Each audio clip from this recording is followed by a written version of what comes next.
a bookseller has some books.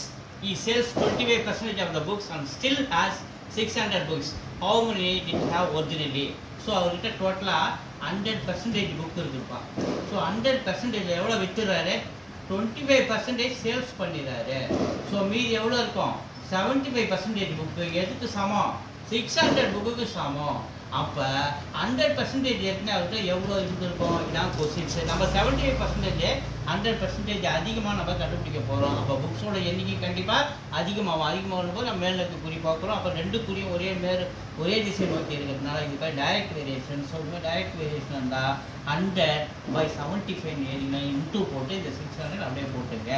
So 25 table அடிச்சா 3 times, 24 table அடிச்சா 4 times. So 3 table 6 2 times. அப்போ இது 200 into 4 800 books originally அவர் 6 book அவருக்கு எவ்வளோ இருக்கு? 800 புக்ஸ் இருக்குது. B is the answer.